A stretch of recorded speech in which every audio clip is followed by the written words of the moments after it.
Eu te convido para nós lermos a palavra de Deus no Evangelho de Lucas, capítulo 24. Lucas 24, versículo 13 a seguir, diz assim: Naquele mesmo dia, 2 deles estavam a caminho para uma aldeia chamada Emaús, distante de Jerusalém 60 estádios, e iam conversando a respeito de todas as coisas sucedidas. Aconteceu que, enquanto conversavam e discutiam, o próprio Jesus se aproximou e ia com eles. Os seus olhos, porém, estavam como que impedidos de o reconhecer. Então lhes perguntou Jesus: Que é isto que vos preocupa? E de que ides tratando à medida que caminhais? E eles pararam entristecidos. Um, porém, chamado Cleopas, respondeu dizendo: És o único, porventura, que, tendo estado em Jerusalém, ignoras as ocorrências destes últimos dias? Ele lhes perguntou: Quais? Explicaram: O que aconteceu a Jesus, o Nazareno, que era varão profeta, poderoso em obras e palavras diante de Deus de todo o povo, e como os principais sacerdotes e nossas autoridades o entregaram para ser condenado à morte e o crucificaram. Ora, nós esperávamos que fosse ele que havia de redimir Israel, mas depois de tudo isso, é já este o 3º dia desde que tais coisas sucederam. É verdade também que algumas mulheres das que conosco estavam nos surpreenderam, tendo ido de madrugada ao túmulo, e não achando o corpo de Jesus, voltaram dizendo terem tido uma visão de anjos, os quais afirmam que ele vive. De fato, alguns dos nossos foram ao sepulcro e verificaram a exatidão do que disseram as mulheres, mas não o viram. Então lhes disse Jesus: Honestos e tardos de coração, para crerem em tudo que os profetas disseram.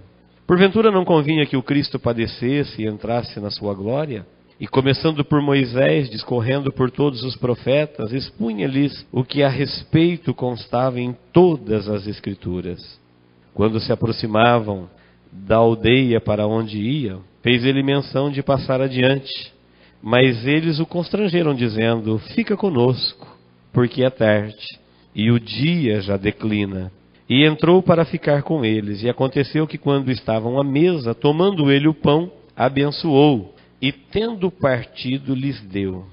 Então se lhe abriram os olhos e o reconheceram.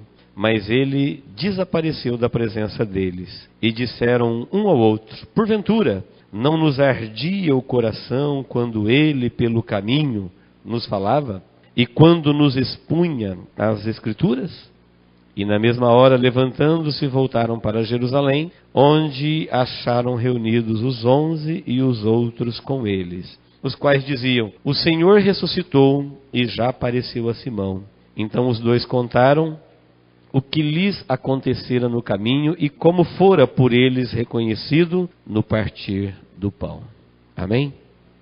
Esse texto bastante conhecido, que fala dos discípulos voltando de Jerusalém para o caminho de Emaús, eu quero tomá-lo por base de hoje para nós meditarmos sobre o clamor final da igreja. Clamor é uma oração com entusiasmo, é mais do que orar, é clamar, é elevar a voz. É uma oração concentrada, é uma oração focada.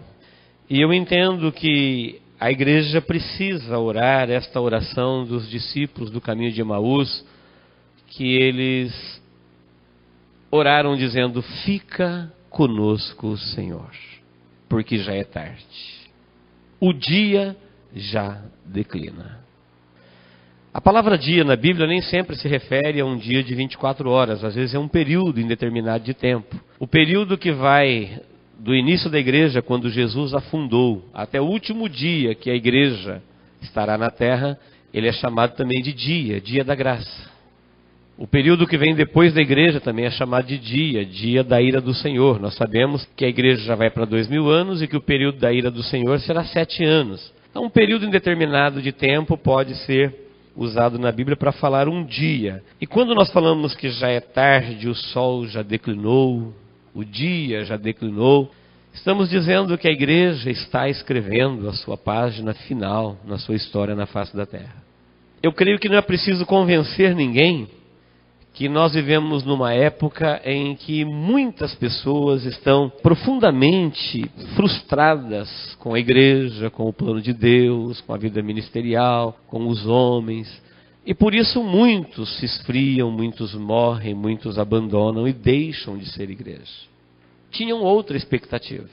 Exatamente o que aconteceu aqui no texto. No texto não era o início da igreja, hoje é o final. Só que no texto, no início da igreja, eles tinham recebido uma ordem de Jesus para ir para Jerusalém. Ele tinha falado da sua morte abertamente, ele nunca escondeu isso de ninguém, ele falou da perseguição, ele falou de todas as coisas que estavam acontecendo. Mas os irmãos sabem, o ser humano, ele ouve de tudo, mas ele retém só o que ele quer. É igual quando um pai fala para um filho, você pode falar tudo que você quiser, ele vai ouvir só o que interessa. Por isso Jesus disse, como vocês são nécios e tardos para entender toda a Escritura.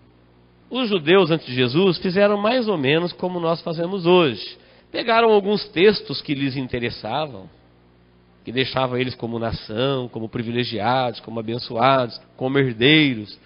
Mas aquela que falava do Cristo sofredor, do Cristo na cruz, da perseguição, eles não entendiam muito disso. E quando isso aconteceu, isso foi muito forte para eles. Por isso eles estavam indo de Jerusalém para Emaús, estava saindo de Jerusalém. A ordem era para ficar em Jerusalém. Desde que o homem pecou lá no Éden, até chegar o dia mais lindo da história, que foi o dia da ressurreição de Cristo, demorou-se 4 milênios para chegar esse augusto dia.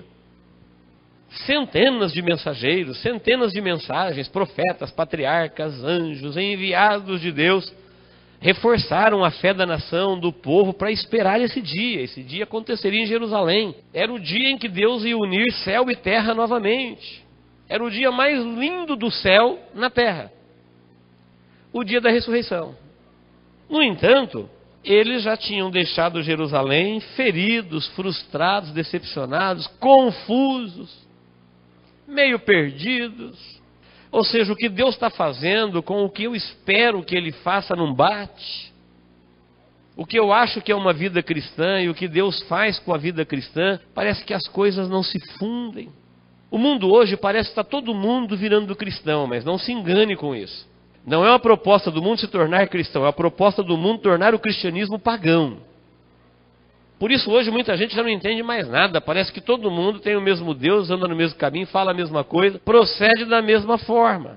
Mas essencialmente cristianismo e paganismo são caminhos distintos, operados por forças espirituais distintas, espíritos diferentes, conduz cada um deles. Mas como há muito engano, tanto da parte do inimigo como da parte do próprio ser humano, que se engana, se auto-engana, às vezes nós nos perdemos na nossa caminhada. Por que que os discípulos estavam tristes no dia mais lindo da história? Por que que eles estavam indo embora de Jerusalém quando a ordem era para ficar em Jerusalém? Eu pergunto, a igreja já venceu o pior, a igreja já escreveu uma página de sangue, página de morte, de sacrifício, de crueldade. Justamente agora no final da igreja, tempo de progresso, de internet, de telefone, de Embratel, que a igreja tem uma oportunidade de evangelizar o mundo, de impactar o mundo, ou seja, o pior já passou. Exatamente nessa época as pessoas estão indo embora da igreja. Por motivos mil. A Bíblia fala que Deus tem na terra a igreja. Ele a criou, ele se comprometeu com ela, ele anda no meio dela. Lá em Apocalipse fala, eu ando no meio da igreja. Ele está com ela até a consumação dos séculos. Ficará aqui na terra enquanto a igreja estiver aqui. Mas, por motivos mil, muitos deixam a igreja. No começo da igreja, muitos morreram por isso e não deixaram. Foram presos, jogados para as feras, perseguidos, caçados, despatriados, desfamiliarizados. Tudo que você pensar de ruim aconteceu com os primeiros cristãos, mas eles permaneceram firmes. Mas no começo, Jesus teve que impactá-los após a ressurreição, porque ele mesmo havia profetizado dizendo, ferirei o pastor e as ovelhas dispersarão. Ele chegou a falar da perseguição dizendo assim, se comigo fazem isso, imagine com vocês. Se com o ramo verde fazem isso, imagine com o seco. Se com o pastor fazem isso, imagine com as ovelhas. Vocês não terão vida tranquila. O espírito que opera no mundo vai deixar a vida de vocês atribulada. Mas às vezes nós temos uma outra perspectiva. Eles, não vamos ler agora, mas do 18 até o 24, eles sentiam que a sua devoção não foi recompensada. Afinal nós entregamos, seguimos ele por 3 anos e agora ele morreu, é o 3º dia, estamos aqui a ver navios, e aí? Pedro falou, vou pescar, o cunhado falou também, eles estavam indo voltando para Emaús, deixando um chamado eterno, porque eles estavam confusos. Existe muita gente hoje que são cristãos devotos, mas eles não se sentem recompensados, eles têm uma outra maneira de entender a recompensa. Eles pensam que é em vida. É uma espécie de blindagem, de proteção. Eles estavam também com os corações quebrantados. A cena da crucificação foi muito forte. Jesus, Salvador do mundo, Filho de Maria, gerado pelo Espírito Santo, é Deus entre nós, e aquele homem feio, horrível, inchado, sangrando, na cruz, humilde. E eles assistiram aquilo era muito forte para eles. O que nós estamos ouvindo hoje é muito forte também. Eu tenho ouvido coisas de Jesus, da igreja, que é muito forte. Tem periódicos nacionais falando que Jesus foi bígamo, polígamo, homossexual. E a igreja virou empresa e se rouba para cá, se rouba para lá, se vende para cá, se vende para lá. Enfim, tudo aquilo que faz no mundo, tudo aquilo que fazia no Império Romano, fizeram com Cristo. E tudo aquilo que se faz no mundo se acontece hoje no meio da igreja de Jesus. Ou daqueles que professam o nome de Jesus. Isso é muito forte. Às vezes o coração da gente parte. E se nós não conhecermos todas as Escrituras, sabe o que nós vamos fazer? Vamos dizer, parei, não dá mais. Como alguém já orou, Senhor, socorro, desaparecem os fiéis da terra, disse o salmista. Como alguém já disse, dá vergonha de pregar a verdade, dá vergonha de ser justo. Você pode ser zombado por ser cristão. Você pode ser zombado por ter fé. Você pode ser zombado por ser puro, sincero. Isso é coisa do passado. E isso é muito forte, como foi forte para eles também ver o Cristo naquela situação. E parece que Deus não estava nem aí, não aconteceu nada. E realmente feriram o pastor, e as esperanças deles estavam desmoronadas. Já faz 3 dias e nada. Tristes. Perdidos, confusos. Tinha uma mensagem de esperança, é verdade, disseram eles para Jesus. Os dois indo para Emaús, triste. Jesus se apresentou no meio deles, conversava com eles, perguntou, por que estão tristes? Você não sabe as coisas que aconteceu recentemente em Jerusalém? Não. É só você que não sabe? És o único, porventura, que tendo estado em Jerusalém ignora as ocorrências destes últimos dias. Irmão, as ocorrências dos nossos últimos dias são assustadoras. E eu não creio que elas vão melhorar. Elas serão cada vez mais. É o momento que precede o Apocalipse, é o momento que precede o dia do arrebatamento. A igreja está chegando no seu final. Eles estavam aqui marcando o final de uma época e o começo de uma nova época. Estava terminando 4 milênios, desde a promessa do Salvador até a vinda do Salvador. E a promessa do Salvador era exatamente para ele vir e morrer por nós. Era o homem de dores, o homem de trabalhos. Mas ao longo dos 4 milênios, eles foram escolhendo textos mais bonitos. Do reino do milênio, em que o Império Romano seria colocado abaixo, e Jesus reinaria visivelmente, e todas as nações iriam para Jerusalém. Esses textos estavam decor. Mas esse aqui, da Semana da Crucificação, era muito forte. Tinha uma mensagem de esperança. As mulheres disseram que foram lá e que o sepulcro estava aberto. e disse que viram um anjo, que o anjo falou que ele vive. Alguns foram lá e confirmaram ser como as mulheres falaram, mas quer saber de uma coisa? Ninguém viu nada. A igreja vive mais ou menos essa história. Tem mensagens de milagres aqui, milagres ali, igreja boa aqui, igreja boa ali. Mas quer saber de uma coisa? Isso é muito pouco no meio de muito estardalhaço.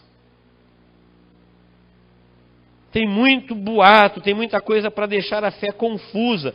Tinha um túmulo vazio, tinha uma visão de anjos, tinha um depoimento das mulheres, tinha uma comprovação dos discípulos, mas ninguém viu o corpo. Eles queriam ver um corpo.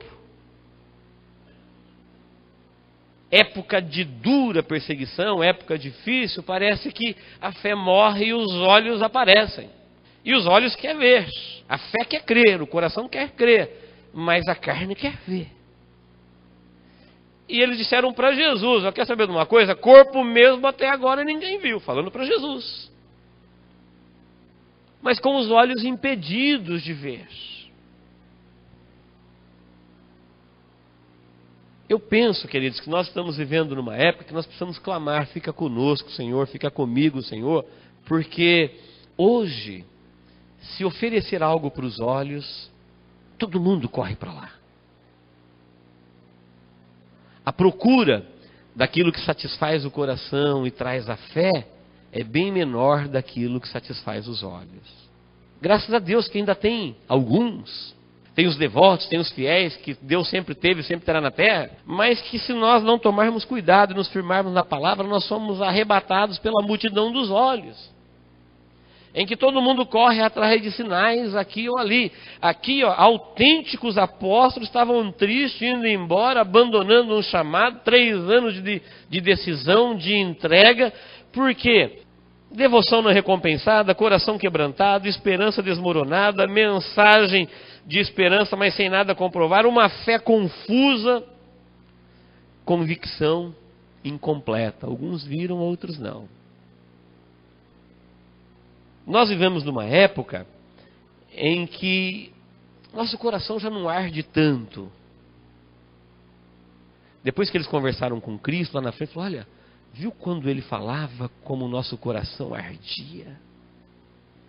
Lembra agora que nós não percebíamos que era ele. Ou seja, pessoas vivendo a sua vida normal, uma caminhada, e Jesus participa da conversa do dia a dia, fica triste de ver a incredulidade, e diz, como vocês são duros para crer em tudo? Será que se não ver, não é convencido? E uma vez que vê, não tem mais fé, não tendo fé, não tem recompensa, porque a salvação e as bênçãos de Deus é pela fé? Vivemos num mundo que enaltece os olhos, que segue os olhos, que vive em função do que vê e do que sente. E temos que viver num mundo que vive em função da carne, valorizando o espírito, valorizando a fé. A Bíblia despreza o ver. Ela diz que a fé é o contrário. Primeiro ela crê, depois ela vê. Ela traz à existência o que não existe, crendo que existirá antes de existir. Isso é fé. É a firme convicção das coisas que se esperam e não se veem. Ou seja, tudo que nós vamos receber de Deus ainda, para nós tem que ser uma certeza. Tudo algo que nós não vivemos ainda. Mas é certo que viveremos. É certo, é garantido que viveremos.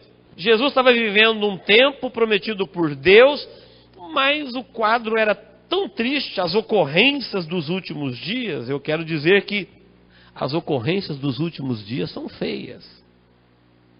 E em nome de pesquisa, em nome de ciência, em nome de notícia de última hora, começa a se dizer que a Bíblia é uma farsa, que os escritos antigos são fajutas, que Jesus foi inventado, e que a igreja é uma mera organização, e que tudo é uma forma de ganhar dinheiro, isso é uma coisa para fracos. É o que vem aí, é o que circula, é o que vende. Na época de Jesus isso foi avisado que aconteceria e na nossa época também.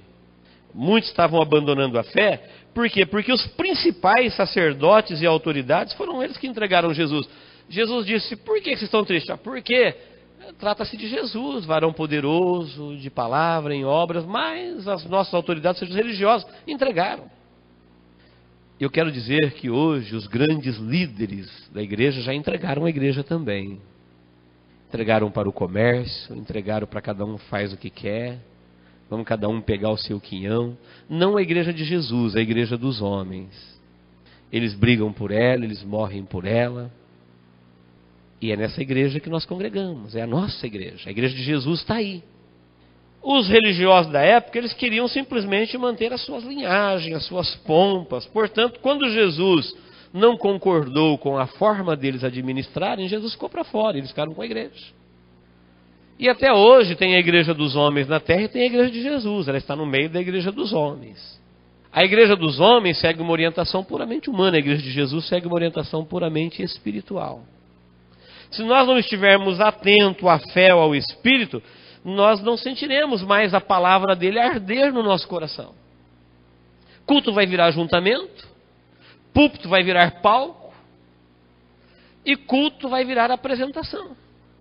Cobra-se ingresso, paga-se por isso, vende-se isso, e assim é a história final da igreja. Por isso a Bíblia diz, porventura quando o Filho do Homem vier, achará fé na terra? Eu tenho certeza que aquilo que você esperava de igreja, devoções não recompensadas, eu achava que a igreja terminaria triunfante na terra. Porque afinal a igreja é a proposta de Deus para a humanidade. A igreja é uma arca para salvar a humanidade do fogo do inferno e não custa nada para entrar.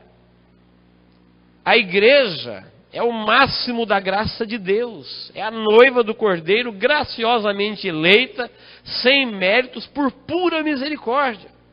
Em todos os ângulos que você ouve Deus falando da igreja, o propósito da igreja, o que Ele tem com a igreja, parece uma estupidez não entendê-la, não entrar, não aceitar e não viver. Mas, do mesmo jeito que a morte de Jesus na cruz do Calvário era a maior oferta de Deus para a humanidade, ou seja, era Deus matando o seu filho para não me matar, era Deus executando o seu filho para não executar mais ninguém. No entanto, eles já estavam com a cabeça em outro lugar, já havia o Império Romano caindo, eles reinando, e enriquecendo e prosperando. Nós somos de Deus e Deus é nosso. E esqueceram a mensagem da igreja. E aí, juntando essa devoção não recompensada, coração quebrantado, esperança desmoronadas, não tinha nenhum corpo, só mensagem de fé. Tinha uma ordem para ficar em Jerusalém. Vamos embora de Jerusalém. Tem uma ordem para ficar na igreja. Deus não vai arrebatar denominação, Ele vai arrebatar a igreja. Deus não vai arrebatar indivíduos, Ele vai arrebatar a igreja. Portanto, não tem como congregar em casa. Igreja é ajuntamento, igreja não é templo, igreja é congregação, é a comunhão dos salvos por Cristo. Na história final da igreja, muitos não estão entendendo a igreja porque era um Cristo presente, porém não reconhecido. Parece que eles não conseguiam ver. Por mais que a gente grite hoje e diz, Deus está conosco, tem pessoas que não conseguem crer. Dirija-se a Ele, fale a Ele, adore a Ele, cante a Ele. Não dá. Cadê Ele? Parece que é um Cristo presente, mas nós estamos impedidos de ver. Por que estamos impedidos? Pelas circunstâncias que rondam o nosso coração. Muito boato, muito diz-que-diz, muita briga, muita confusão. Ninguém sabe ao certo quem é quem. Todo mundo falava que Cristo era o Cristo. Roma falava que ele era um bandido. O cristianismo falava que ele era o Salvador. O judaísmo falava que ele enganava o povo. E em vez dele vencer triunfantemente, ele termina a sua trajetória humildemente. A igreja de Jesus, que é a maior proposta de Deus para a humanidade, para reconciliar o homem com Deus, parece que termina a sua história humildemente, do jeitinho que está profetizado. A Bíblia diz que se nós formos participantes com Ele da sua aflição, nós seremos também na sua glorificação. Primeiro tempo de humilhação, depois de glorificação. Quanta gente já tentou inverter isso? Da mesma forma que os judeus tentaram inverter. Eles queriam primeiro honra humana, império na terra, para depois promover os oráculos de Deus. Não dá certo. A igreja vive, de fato, um tempo de humilhação. Por quê? Porque ela não é reconhecida, ninguém consulta a igreja. Quando eu falo ninguém, eu falo as nações, as autoridades. Ninguém consulta o Senhor para dizer se vai guerrear, o que vai fazer, o que vai plantar, o que vai colher, o que vai projetar. Não, o Senhor está fora. E a igreja não é reconhecida, porque o reino da igreja é dos céus, ele não é da terra. Mas nós que pertencemos ao reino dos céus, temos que tomar cuidado para não entrar nessa mesma questão que eles entraram. Falaram para Jesus, olha, nós esperávamos. Qual o motivo da frustração? Nós esperávamos que ele fosse remir o reino de Israel. Quando a gente viu ele transformar água em vinho, abrir os olhos do cego, curar paralítico, acalmar o mar, soprar o vento, ressuscitar o morto, o Império Romano vai ruir. Agora ele vai reinar, nós seremos ministros. Vocês vão ver quem é Israel agora. Agora nós esperávamos, mas olha aí no que deu. Olha a semana da crucificação. Falando tudo isso para Jesus. Será que Jesus já não ouviu isso da minha e da sua boca? Deus, pelo amor de Deus, igreja não dá não, irmão não dá não. Como tem problema? Como se ouve besteira, como se fala besteira. Na televisão todo dia tem escândalo. Eu esperava que a igreja ia terminar de vestes brancas, gloriosa, reluzente, todo mundo batizado com o Espírito Santo, cheio de dons. Falando para Jesus, nós esperávamos que... Mas ele morreu, já é hoje o terceiro dia e nem sinal. Falando para Jesus. Versículo 24 diz, de fato, tem algumas notícias. Aí Jesus, no versículo 25, diz, nécios e tardos de coração para crer em tudo que os profetas disseram. Leia aí comigo, 25, Nécios, loucos, que loucura. É o dia mais lindo do céu na terra. Pior já passou, a morte já foi vencida, Jesus já morreu, Deus cumpriu sua promessa, o Salvador veio, nasceu de Maria, cresceu, viveu, não pecou, venceu a morte. É o dia mais lindo da história e vocês estão abandonando a igreja. Pior já passou. Por isso Jesus diz, nécios, que loucura. Tardos, ou seja, duros de coração para crer em tudo que os profetas disseram.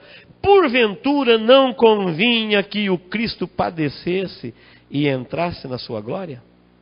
Não convinha quer dizer assim, não está escrito. Deus está fazendo alguma coisa diferente do que ele falou? Não está combinado, não está profetizado, não está avisado por várias testemunhas, por vários mensageiros? Sim. Quem é que autorizou vocês a fazer uma projeção diferente de Deus? A frustração religiosa nasce aí, eu acho que Deus, eu penso que Deus, na minha opinião Deus vai. Eu não acho nada, eu não penso nada, eu não opino em nada. Deus não tem compromisso comigo. Deus tem compromisso com a sua palavra, Deus não tem compromisso com as multidões, Deus tem compromisso com a sua palavra. Ou eu mudo o meu acho, ou eu mudo a minha opinião, ou eu mudo a minha filosofia, porque cristianismo não é filosofia de vida, é modo de viver. É jeito de viver. Cristianismo é um modo de viver estipulado por Cristo. E quando nós aceitamos este modo de viver, aí nós somos igreja. Aí Deus está no meio da igreja, aí Deus orienta a sua igreja, Ele fala a igreja, Ele conduz a igreja, Ele vai manter a igreja dele viva na fé, ainda que todos que não são igreja abandonem a fé em volta dela. A igreja vai continuar crendo. Porque a fé vem a ouvir e ouvir a palavra de Deus. E Deus vai manter a sua igreja na palavra enquanto ela estiver aqui. Porque é o Espírito Santo que conduz ela na palavra. Se nós olharmos em volta para a semana da crucificação, para a maldade do Império Romano, para a corrupção que existe em volta, nós abandonaremos a fé. Se eu criar uma projeção particular minha, eu pensava, eu achava, eu aprendi, eu entendi. Jesus disse não, vocês têm que entender o que estava escrito. Não convinha? Não está combinado, não está escrito aí o que tinha que acontecer. Algum lugar na Bíblia não diz que o Cristo ia padecer? Não, todo lugar que fala do Cristo fala que ele morreria. Depois que ele reinaria. Não tem reino antes da humilhação. Primeiro ele tinha que vencer a morte como um homem, se humilhar, para depois ser glorificado. O caminho da igreja, a igreja, nós falamos aqui que a igreja é formada de discípulos. Discípulos são aprendizes, seguidores. Nós não podemos andar ao lado, nem à frente, nem criar um outro caminho. É o mesmo caminho de Cristo. Primeiro a igreja vive a sua parte de humilhação, que é a parte do corpo humano. Depois ela será glorificada. A igreja terá no céu uma honra e uma glória que nunca um pregador vai conseguir descrever na terra. É aquilo que o homem não tem nem capacidade de imaginar. Tal é a sua glória. Acima dos anjos, arcanjos, querubins, serafins, porque tudo isso é criatura, e a igreja estará lado a lado com o Criador, a noiva do Cordeiro. Mas isso é depois. Agora, nós estamos vivendo o período do Cristo presente, porém não reconhecido. Ele escuta as nossas lamúrias no dia a dia, ele escuta as nossas falácias: Senhor, não dá, porque eu não entendo. Por que está acontecendo isso comigo? Está acontecendo isso com a tua igreja? E ali Jesus dá uma aula de teologia da soberania de Deus. Ele dá uma aula de cristologia para 2 discípulos por 12 quilômetros. 12 quilômetros de aula. Andando, ouvindo e explicando. E começando por Moisés, discorrendo por todos os profetas, expunha-lhes o que a seu respeito constava em todas as Escrituras. Se nós entendermos só este versículo, nós teremos um final triunfante na terra. Se nós olharmos em toda a Bíblia e ver quem é a igreja, porque Deus criou a igreja, qual é o caminho da igreja, como é que a igreja termina, nós nunca deixaremos de ser igreja. Agora, se nós selecionarmos uma bênção aqui, outra ali, começarmos a olhar para o mundo em volta, nós vamos cometer o mesmo erro que cometeu os judeus, que foram cortados, punidos e ainda aguardam a sua restauração. Sabemos algumas bênçãos de cor? Não. A igreja tem um caminho que já está determinado no propósito de Deus. Ela é a resposta de Deus. O que era a arca para os antediluvianos é a igreja para a nossa época. Quem quiser ser salvo, entra na igreja. E quando eu falo igreja, quem está me entendendo quando eu falo igreja? Diga amém. É a igreja de Jesus Cristo na face da terra. Sabe como é que alguém se torna igreja? Quando ele recebe Jesus Cristo como seu único e suficiente Salvador e tem a sua palavra como regra de fé. Não é onde a sua palavra é citada, referida ou lembrada. Tem a sua palavra, lida, estudada e aprendida. Veja que eles foram repreendidos porque eles sabiam em parte. Ele começou desde Moisés, por todas as Escrituras, mostrar em todos os lugares que falava da sua vida. E eles iam ouvindo e o coração ia ardendo. E ouvindo e o coração ia ardendo. Você se lembra quando nós aceitamos Jesus, que a gente orava e a gente chorava? Você se lembra de quando nós cantávamos e os olhos se enchiam de água? Quando nós ouvimos uma mensagem e o coração tremia? Isso não pode passar nunca. Isso é cristianismo vivo, é o Espírito Santo de Deus conduzindo a igreja. A igreja sem isso vira uma mera organização, uma mera religião. O elemento divino do culto, ele depende de cada cristão, é modo de vida. Eu não tenho que olhar, a igreja, eu vou atrás de outra. Eu vou atrás de outra, eu vou atrás de outra. Não, a igreja é aqui dentro. Modo de vida. Cada cristão tem que manter o seu altar aceso, olhando para Jesus, autor e consumador da fé, sem olhar para a esquerda nem para a direita, olhando para a palavra, servindo a Deus onde Deus te colocar. Porque no momento, sem olhar para a palavra, eles iam embora triste, abandonado, negligenciando a fé, largando a oportunidade de entrar na vida eterna. Num segundo momento, Jesus começa a pregar a palavra para eles, o coração já começa a arder de novo. O coração começou a arder. E é isso que mantém a igreja viva. É quando ela sente a voz do Senhor falando ao seu coração. Ele disse: as minhas ovelhas conhecem a minha voz. Eu falo e elas conhecem. E eu as conheço pelo nome. Onde tem alguém interessado em ouvir Deus falar, Deus sempre arrumará uma boca para falar com essa pessoa. Deus sempre arrumará um modo de falar. Não existe ninguém sedento de Deus que continue sedento de Deus. Lembra do eunuco que veio lá da Etiópia para Jerusalém para adorar em Atos 4 para frente? Chegou lá, Jesus já tinha morrido, já tinha ressuscitado, era muito difícil viajar na época, o etíope chegou lá e ele ia voltando triste para casa, lendo o livro do profeta, sair no seu carro. Deus preparou um diácono e mandou ir lá para Gaza, que estava deserta, e falou exatamente o lugar que ele estava. Tinha 2 Gazas, uma habitada e uma deserta. Um anjo apareceu para Filipe e falou: você vai para Gaza que está deserta. Não falou para quê. Quando ele estava indo para Gaza, estava deserta, lá vinha o ministro da Etiópia no seu carro, lendo em voz alta, como era costume. Aí Deus falou para ele: junta-se a esse carro. E ele juntou ao carro e ouviu o homem lendo e falou: o que você está lendo? Você está entendendo o que você está lendo? Ele falou: mas como é que eu vou entender se não tem quem me explica? Aí ele começou a explicar. E a explicação foi até ele ser batizado. Quando ele foi batizado, Deus arrebatou o seu diácono e disse que ele seguiu jubiloso o seu caminho. Preste bem atenção. No meio de toda essa tormenta, a evidência de que o Espírito Santo está no comando é que aonde ele está, independente da circunstância, a igreja caminha feliz na face da terra. Esses homens, quando chegaram no final dos 12 quilômetros, eles disseram para Jesus: fica conosco, Senhor. Fica. Ele fez menção de que ia seguir a viagem ou mais para frente. Não, mas fica conosco. Insistiram até Jesus entrar na casa deles. Eu creio que esta deve ser a oração final da igreja. Muita coisa está acontecendo e muita coisa vai acontecer.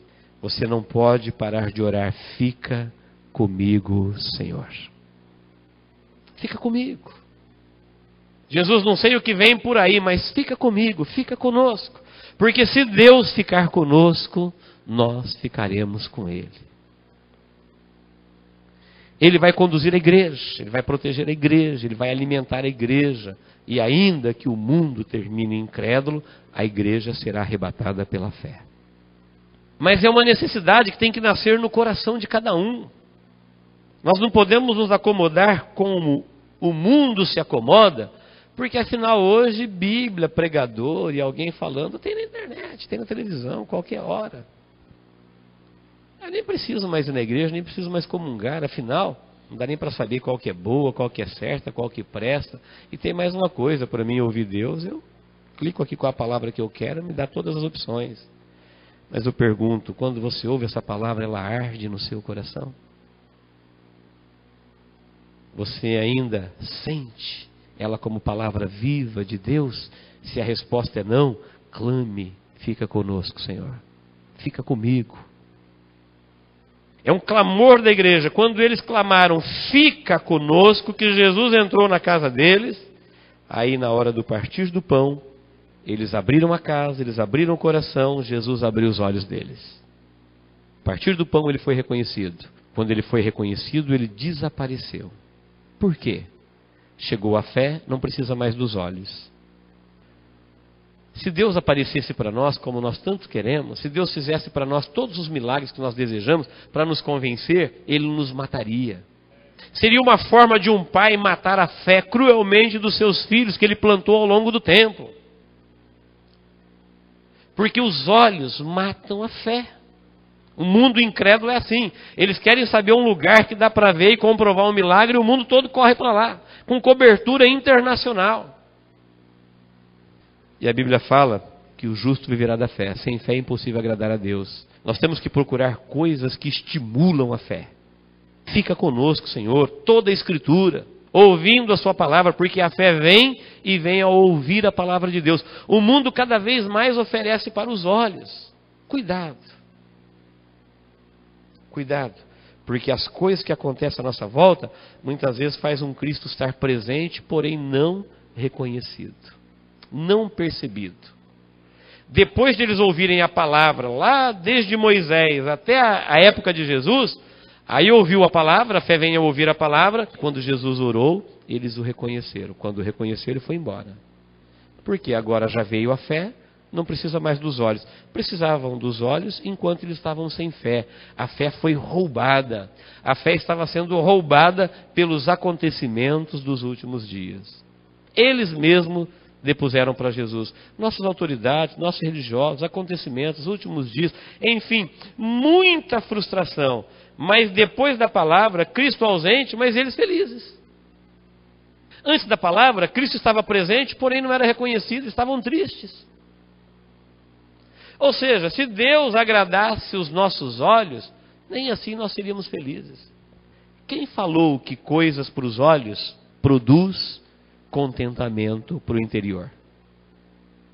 Quem disse isso? É um engano humano. Dê para os seus olhos tudo o que você puder, tudo o que ele desejar, e ele estará insatisfeito. Ou será que tem alguém na terra que está contente com o que tem? Se tiver, ele é cristão. Se você encontrar alguém na terra plenamente satisfeito com o que tem, seja uma bicicleta ou um palácio, é um autêntico cristão. Porque aqueles que não são da fé nunca estão satisfeitos com o que têm. A carne não satisfaz. O Espírito sim preenche a vida. Agora Jesus vai embora, antes com Jesus presente, triste, sem fé. Depois da palavra, depois da revelação, agora Jesus ausente, e o texto diz que eles ficaram felizes, eles estavam satisfeitos. Talvez seja por isso que Deus não aparece tanto para nós. Talvez seja por isso que Deus não opere tantos milagres como nós desejamos. Talvez seja por isso que a igreja não tem o final triunfante que nós gostaríamos que ela tivesse. Por quê? Porque ela tem um inimigo que procura maculá-la cada dia. E também porque Deus não se presta a atender os nossos olhos. Deus quer estimular a nossa fé. Deus quer que a igreja cresça em fé, a despeito de tudo que aconteça à nossa volta. Como nós acabamos de cantar, quando tudo diz que não. Quando tudo diz que não. Se olha em volta, todo mundo diz, fé não. Ou parece que o mar não vai se abrir. Você tem que ter essa segurança. Sei que não estou só. O Deus do impossível não se esqueceu de mim. Deus não vai se esquecer dos da fé. É que às vezes nós achamos que para crermos em Deus, Ele tem que nos agradar. Tem que fazer alguma coisa para os nossos olhos. Ou então nós temos que senti-lo.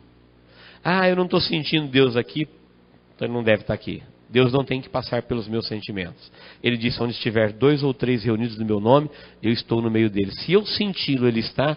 Se eu não sentir, Ele está da mesma forma. Se você sentir, Ele está. Se você não sentir, Ele está da mesma forma. Porque Ele não está comprometido com os meus sentimentos. Ele está comprometido com a promessa dEle. Ele é fiel para cumprir. Amém? Que Deus nos abençoe.